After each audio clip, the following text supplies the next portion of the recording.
नमस्कार, इस वीडियो के साथ मैं हूं पूजा सिंह। परिवारवाद के तमाम आरोपों के बावजूद आरजेडी सुप्रीमो लालू प्रसाद यादव अपने परिवार के एक और सदस्य की सियासत में एंट्री करवा सकते हैं।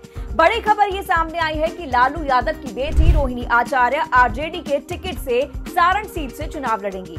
सारण सीट की बात करें तो यहां से लालू परिवार के सदस्य लंबे समय तक चुनाव लड़ते रहे हैं।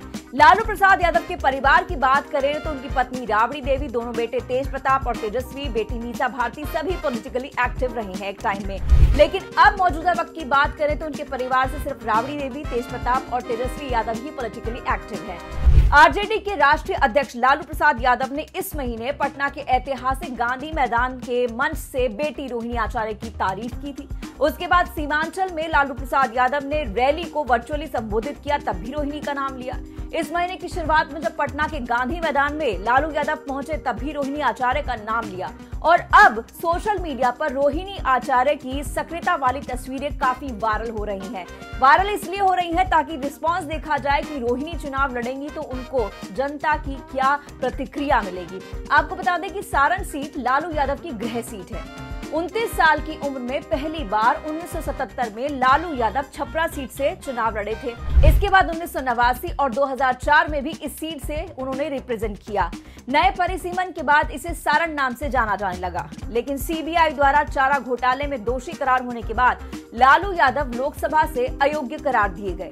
इसके बाद लालू यादव ने अपनी पत्नी राबड़ी देवी को 2014 के लोकसभा चुनाव में अपनी इसी गृह सीट से चुनावी दंगल में उतारा था, लेकिन वो करीब 41,000 वोटों से हार गई थी। विपक्ष ये आरोप लगातार लगाता रहा है कि आरजेडी सुप्रीमो को अपने परिवार के अलावा कुछ नजर नहीं आता, कुछ नहीं सोचता। लालू यादव पार्टी के नेताओं और कार्यकर्ताओं को तरजीह नहीं देते। परिवारवाद पर प्रधानमंत्री नरेंद्र मोदी की टिप्पणी के बाद लालू प्रसाद यादव ने पीएम मोदी पर ही निशाना साध दिया कि उनके पास तो परिवार ही नहीं है। इस पर बीजेपी ने देश भर में अभियान चलाया। खास नेताओं से लेकर बीजेपी कार्यकर्ताओं ने खुद को पीएम मोदी का परिवार तक बता दिया।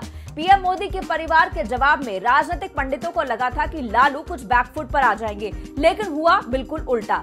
लालू परिवार से अब एक नए सदस्य के रूप में रोहिणी आचार्य को लॉन्च करने की तैयारी की जा रही है। सवाल ये भी है कि रोहिणी आचार्य आरजेडी के लिए जरूरी क्यों है।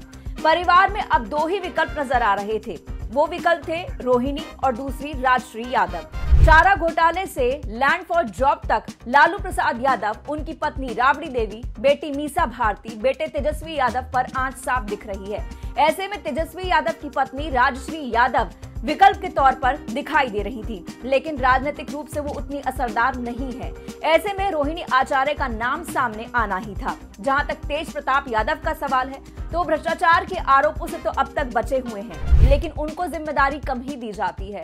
बड़े होने के बावजूद उन्हें डिप्टी सीएम नहीं बनाया गया तो तेजस्वी को बनाया गया।